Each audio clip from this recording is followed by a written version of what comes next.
All right. Well, welcome everybody. This is our working group introductory session, just to tell everybody who's interested what we mean by working groups and how you can help us figure out what we should mean and how we should do this. So it's the beginning of an evolving process. I am presenting this today.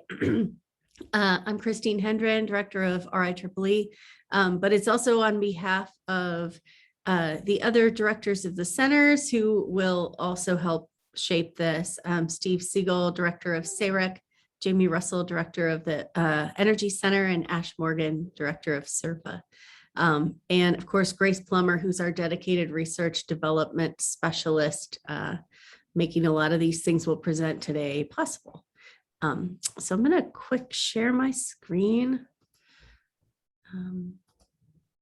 And let's see, I think, all right.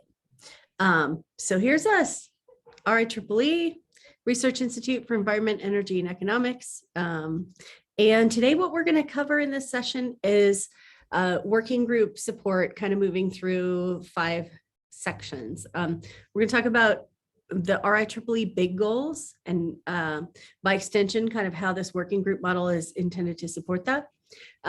What do we mean by working groups and research infrastructures, both of which you'll hear some of in this talk. Where can we help in the process? And this is one of the big ways that I meant to seed by saying this is our starting point, and we're going to give a lot of iterative opportunities for people who are in working groups and wanting to form working groups to tell us what's most useful as we prioritize our time and energy. And then how to, real practical, how to form one, how to provide us this feedback that we're talking about. And then open discussion, which will be started by kind of a guided participatory discussion, but then just go to open Q&A. Grace is going to be watching the chat, and I don't know if I'll see everything happening. So if you chat something during this that is a question for me, then Grace, please feel free to just interrupt me. All right. Okay, so first let's cover the big goals in the way that they connect to, and I'm gonna also hide this so I can see everything. So I will not be able to see all of you. All right, so the big picture is, why are we even here as RIEEE and potentially as a research enterprise as a university? So RIEEE focal points are to make an impact. What we hope we're doing for the world and for App State is that we make impacts such as, but not limited to these, right? We want climate change mitigation, we want biodiversity protection, rural health and vitality, environmental justice, all of the things touching all the E's in our name, plus equity, circular economies, affordable housing, all these different things. We want to make these things happen in the world, and we want to generate scholars that can do that to other problems when they leave here after being student researchers. And so if we back that up, what are the outcomes that lead to this impact? So by that, I mean, if we achieve these outcomes, we can make the impacts. And again, not an exhaustive list, but this is the type of outcome we want to make happen. We want to say, if we lead nationally and globally recognized research programs, we can make the type of impacts that we want to have. If we establish world-class research infrastructures that people from everywhere want to come and share in and use with us, and want to be recruited because we have these, and that they draw on our strengths and the beauty of our natural settings, all the different assets we have, then we can make these impacts. And same thing, if we are known for producing the highest caliber transdisciplinary scholars that are ready to tackle these kind of giant complex problems that RIEEE really focuses on, then again, we can have these impacts. So how do we have these outcomes then? So going back up the stream a little bit, then there are some research related pathways that we can put ourselves on to lead to those outcomes. And again, we mean if we succeed on those paths, we can build toward the outcomes that then have the impacts we want to have. And so such pathways are, we're contributing authoritative scholarship to academic literature. So if, oh, that's a study from App State on sustainable economics, okay, then that's one you want to read. Or, you know, we want to win large grants. So we're known for successes in these strategic areas. We want to build local, regional, national, global relationships with partners that are the leaders in these areas too, so that we are in the crew with people who are solving these big problems, having these outcomes, making these impacts. And we want to partner to that point in highly visible coalitions, so that we can not only, it's not about getting our name out there for the sake of the publicity, but just to be a beacon for the people who want to come do this great work and want to know where the great work is happening. And then we want to place our students in top tier graduate programs and also organizations of all types. And if we do that, then we'll be known as the place that produces these top tier folks and makes these big impacts. So again, back up the stream, what are the actions? So getting from this hopeful outcome back to what steps can we take that we know will put us on those pathways. So if we prioritize actions that put us on these paths, then that's a pretty good route to go.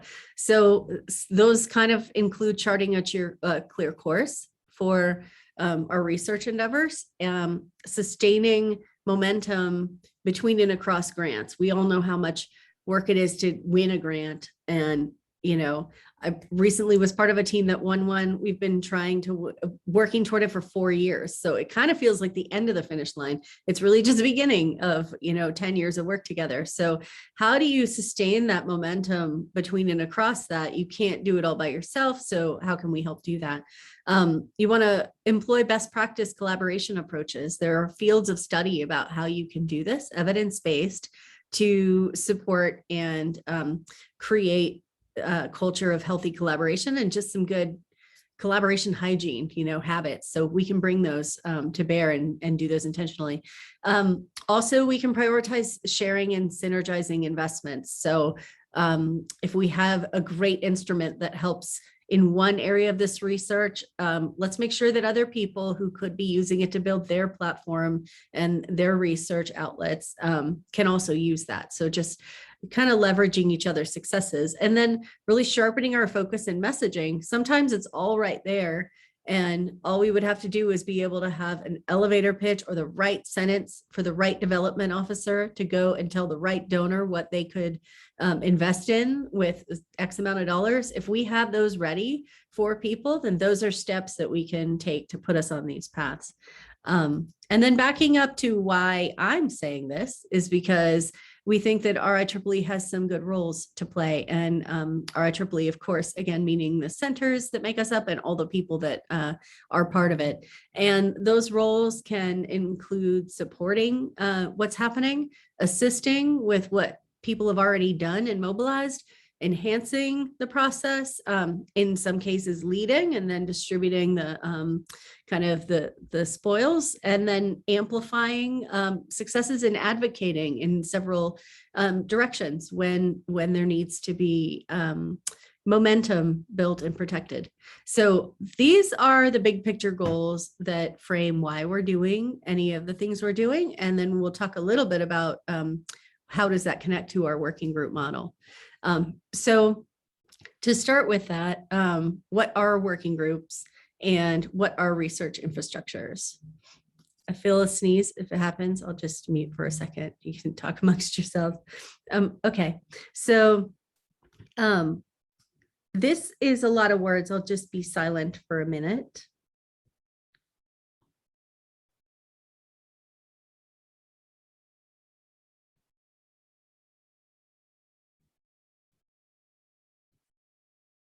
Okay, so hopefully what you get, and I don't want to read it exhaustively to everyone, but by pausing, everyone has a second to take it in, is that RIEEE supported working groups are focused around fruitful exchange and teamwork in addressing a specific area of research questions, complex problems. There's a needle you want to move if you're together in a working group. And the reason that we focus it around that is because that allows for the type of transdisciplinary invitation that we want to see to allow interdisciplinary work to happen, but also to be able to have creative approaches.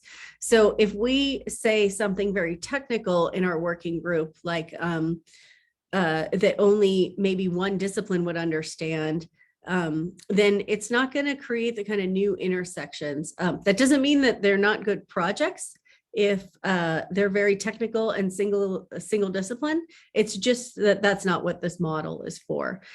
So if you ask if you ask a question that is like, what are the right specs for nursing home design?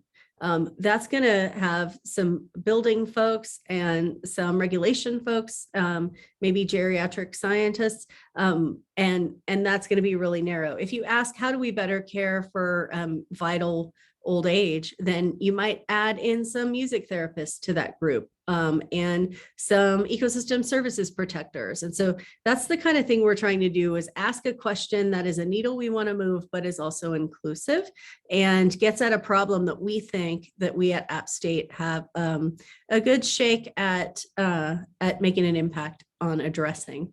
The other thing to note here is that we say RIEEE supported working groups, and it's a slight, thinking in the details about the language, but we might, say on our website, this is RIEEE, and we are naming these working groups, but we don't have to claim them as RIEEE working groups. A lot of them may already be underway, and we want to just acknowledge that this is the work of the faculty and the research partners that are building this momentum. RIEEE is trying to support this, not take credit for the greatness that you're doing in assembling. So that is the nuance in the RIEEE supported. And so why would you want to be one besides kind of fitting this definition of this intellectual community that has a shared interest in the same complex problem? These are some things that working groups will have access to. Collaboratory space available for meetings. So we have one room that is flexible in our space that you could probably fit 12 people in it, depending on the setup, for group collaboration, and it's just covered. The walls are covered nearly in glass boards so that you can visually think. We've got another smaller room called the data farm that'll house our servers, but that you can also gather a team for a meeting in. So those are some nice areas. There's support with working group strategy development, which we'll talk a lot more about. Support with project team proposal efforts for large targeted proposals. We share some of that responsibility with grants, resources, and services, but we work together on that as well. And then we can promote events and successes and do some cross-pollination. Here you see a thing you can't click on because I'm in presentation mode, but Grace is going to drop it in the chat for you, which is a request form that anyone can use that's part of a working group to say, please elevate this success. Please tell people, add this to my website, and let people kind of know what's going on with our work. And then this touches on something that's not specific to the working group efforts that we're undertaking, but is important, which is that student researchers can join the RIEEE student scholar cohort. A lot of our different concert grants and different people that work with us hire students to be on their projects, and that is great. It's part of the undergrad culture. It's one of the special things about App State. And one thing that we're looking for ways to do is name and codify that experience to create a cohort culture. We have space for undergrads to sit together and kind of share and work here. And we are developing some mentoring guidelines and hour tracking tools, and something from the pragmatic to the philosophical, to just say we have some support in both the faculty and the student side of what it means to be a high impact undergraduate researcher. And again, we'll work closely with the different offices, Office of Undergraduate Research, and different folks around campus to make sure that we're working together on that.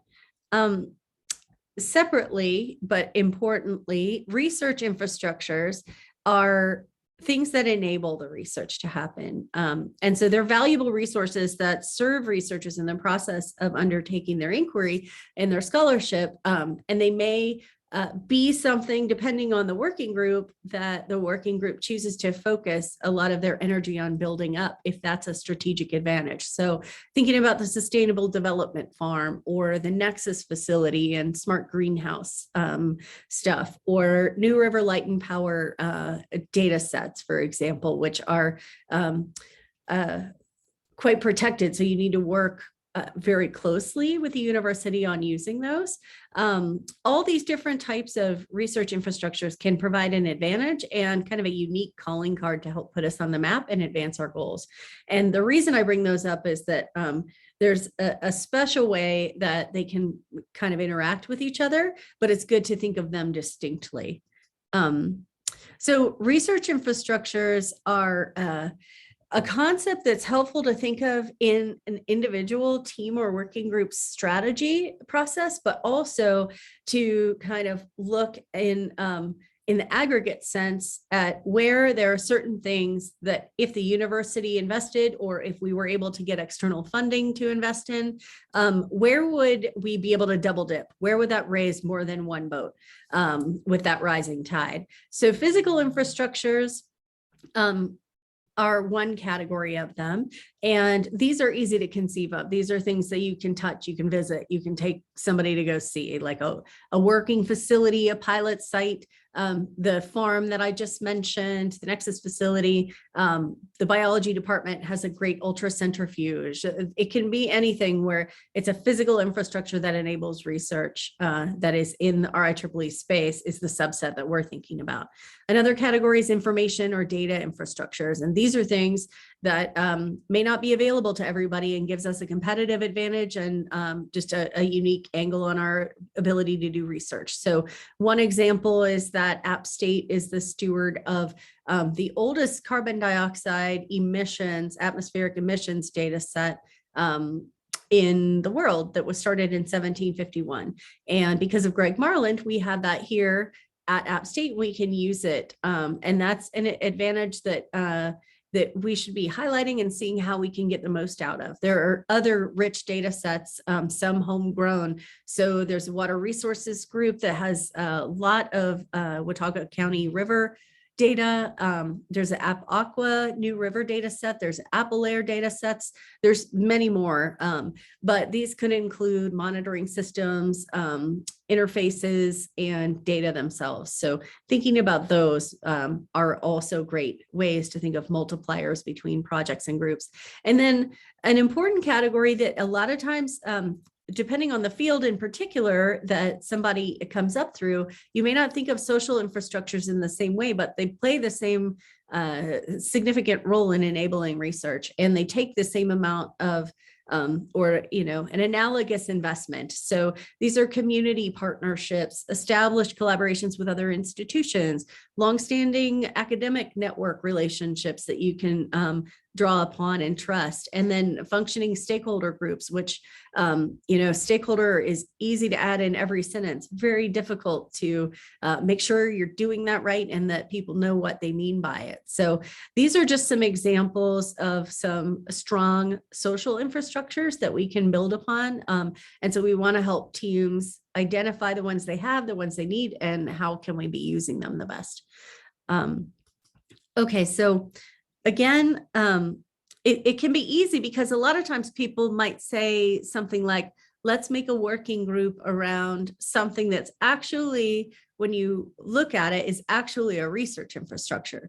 Well, why does that matter? It's because we are focused on the key that this person is looking for. They happen to be looking under the lamppost, and there's a bunch of different ways that this analogy has been sliced.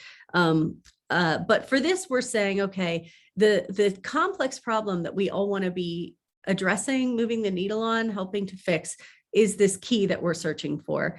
The lamppost might be, say, the Nexus facility, and that is helping us look for this key. But we don't want to confuse it with the fact that the nexus facility is what we're using to get at the key. It shouldn't define what we look for, because the key, oh, here you go. There's the legend. The research infrastructure is helping you find the thing that you're interested in. There could very well be a whole other set of questions and complex problems that the same research infrastructure could also help you address.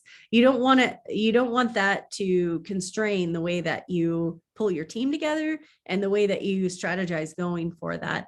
It could also very much be the case that you care about something that falls outside of the abilities of that tool. And you don't want to limit yourself to what you're asking, the really important questions that you're going after just because of the tool. You can always add more light, right? You can add another infrastructure. And in fact, if you find these areas where, look, you're much more likely to get at this particular aim, because now there's multiple infrastructure shining light on it. And so what are the things that we could build up to make our pursuits even more likely to succeed in? And so that distinction, we're belaboring it so that when people are thinking about the working groups that they want to set up, we're thinking about, setting the right direction for what is defining that cluster of people. All right, so where RIEEE can help your working groups. And I mentioned that this would be kind of a starting point in the way that we're thinking about things.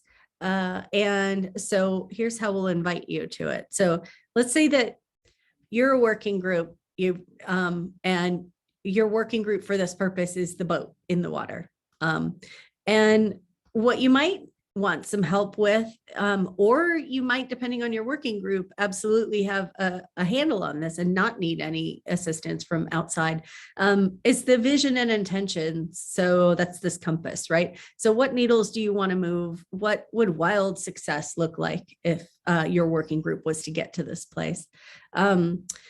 In order to kind of, and this is, I guess the point here in part is that this isn't linear. You might start at different places depending on the group and your momentum, but you kind of have to work this from two ends, right? So our vision and intention can't be to, just be a Broadway success, right? We've got to constrain it to what exactly are we, is our purview and what do we have to work with? And so we're assessing our assets in terms of our strengths, our research infrastructures, driving motivations, right? So what are we trying to get out of this as a group and as individuals? What are some prior successes that make us think that we could get toward this vision and intention? And then also the timing piece of it, which is aligning with opportunities. What's the hot word out there right now that aligns with the things that we are really well positioned to be leaders and successful contributors to? So that's one aspect that a group might need some assistance with that RIEEE could also help with. Between those 2 points, you might want some help in strategy and sequencing. So, what courses, one or more, could lead toward this vision that would work for the team, and how do you decide what to invest energy in first? How have other teams done this in the past? All of those types of things that we can bring in. You might also need help with collaboration support. So I mentioned that there are evidence-based fields devoted to this coming up. So there's the science of team science, there's clinical and translational science has a lot to teach even folks not in the clinical world. And so this can be anything from project team formation, best practices, roles and responsibilities, best practice for communication around collaboration, and then imparting some project management tools to the group as you kind of move along this trajectory and through it in a cycle, as often happens. And then, okay, so who else is going to make this journey with you in the fleet? So network building, do you need connections to large project teams? And, support for non-academic partnerships, which I know is really key for some of our groups, in particular, thinking about scholars that may not be in the academic sector, but really need to be at the table and co-creating the knowledge that's going to move the needle you want to move. And then is there opportunity just here at home at App State to cross-pollinate between the working groups. So this is kind of a smattering of what I would call the upstream ways that RIEEE and centers can help you think about these things. And that doesn't mean that we want to downplay the project team specific and proposal specific pre and post award support. So a lot of what traditionally, I think when the people that I've spoken to, and I had the benefit of working with people with a lot of institutional memory of what this institute has been since 2008, a lot of people are more aware of the type of grants administration that RIEEE can provide for folks who choose RIEEE as the, or one of the centers as the administrative unit. And that's super important. It's a very non-trivial contribution to help faculty be able to access their money and put it into implementation. But really what we're focusing on in the working group is this upstream between and across grants momentum that you can gather. And what we hope is if they're working correctly, the working groups will spin out individual project teams that may be subsets of those groups that will go after specific grants. And that can be part of the working group. All that preface is to say that we have complementary, not like free, although this is not a cost center, so it is kind of also complementary. But this means that, I guess that's with an I, complementary project team level support from throughout the Office of Research. And also, depending on the topic, from the Institute of Human Health and Services too, in the College of Health Sciences.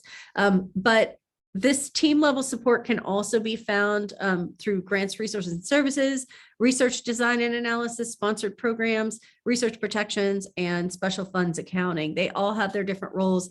And so I'm just highlighting that to say that you don't have to figure out like, well, which one do I call? Is this an RIEEE thing? And is this a CEREC, SERPA Energy Center thing? Or is this Office of Research? We're working kind of hand in hand to make sure that it's not an either or, it's an and a partnership. And so just to simplify the page a little bit so you can see some of the ways that they help is, opportunity management, maybe grants, resources, and services might be sending individual people or teams like, hey, this looks up your alley. We know you're research active. And then we might kind of share that responsibility. Proposal development, kind of from a strategy alignment and competitiveness standpoint, people might work with GRS again. They might work with research design and analysis to just have a very robust design of their proposed methods. And sponsored programs will also make sure that there's an alignment there. But sponsored programs and research protections, mostly it's the two of them working on compliance, just making sure that you are within the requirements of the funding agency and of the university. RIEEE can help with that too, but we will definitely rely on the kind of the authoritative view of these two pieces of the Office of Research. And then award execution, RIEEE again helps with this in terms of kind of working between all the moving pieces and being helpful problem-solving partner, but sponsored programs, research protections, and special funds accounting really works on the effective kind of implementation and grants administration together with us. Okay, so how to form a working group and then provide feedback. This, I went ahead and just kind of made this a one-stop shop slide, but we will talk through it briefly, and then you'll be able to get at this information through our website, of course. So I'll skip to the bottom first and just acknowledge that there has been a lot of longstanding activity over the years with groups of faculty that were historically called clusters affiliated with RIEEE. And so that is momentum that we absolutely want to capture and keep supporting as much as possible. We are transitioning to the language of working groups for the kind of action-oriented. It's connotation of the working group. And so this kind of what to do next is pertaining to not only new working groups, but all previously established clusters that continue to want to work together. And so in addition to having this session, we're emailing this out, and we're going to be in contact with everybody that has been a concert grantee or a cluster member at any time. And so these are the types of questions when you apply to initiate a working group. We want to articulate the defining research topic area. So what are the driving research questions? What's the needle that people are getting together to try and move? We'd like to know the current member list. I should say also, we know that all of this is going to change. And so this is iterative. It's not a linear process. We want to streamline again, because we want to make sure that we're being really targeted with how we utilize our staff time and make sure that we're getting the biggest bang for the buck. So we do ask that every working group designate a point of contact. That person does not have to assume leadership responsibility. They don't have to also hold the role of convener for their group, but they will take on the role of streamlining the RIEEE working group communications. And to that point, one of the things that we offer and recommend in our kind of best practices offerings that we're creating is the idea of particular roles that you might want to share among your working group. Who's going to be the one that, you know, sends out the when to meet polls for everybody? Who's going to do various things? So roles and responsibilities matrix kind of falls within that. We would like to ask that given the research infrastructures discussion, that the working groups articulate what they depend on or will depend on. And if that's a question, you'll see in the questionnaire, if that's a question that the group is not prepared to answer yet because it's a new concept or they just don't know, then that's also something that we can help work through with groups. The other thing that we'd love to have, and this helps us populate kind of a landing page for the working groups, is sharing any prior funding opportunities that you've sought and or won, any topically relevant work products or anything that we can say, point folks to as they're connecting with you. And then of course we want to know if you've got historical kind of time together collaborating as a project team or a cluster or anything else. And then we want to ask open-endedly for some feedback that will also start kind of asking you for here about what's most compelling and useful across the different things that we talked about in terms of upstream and project team specific support that you all think would be the first things you'd want to ask us for partnership on. And then expectations, this is an intentionally almost empty slide because the main point is that it's still evolving, but the spirit of expectations for a working group is about ensuring momentum and impact.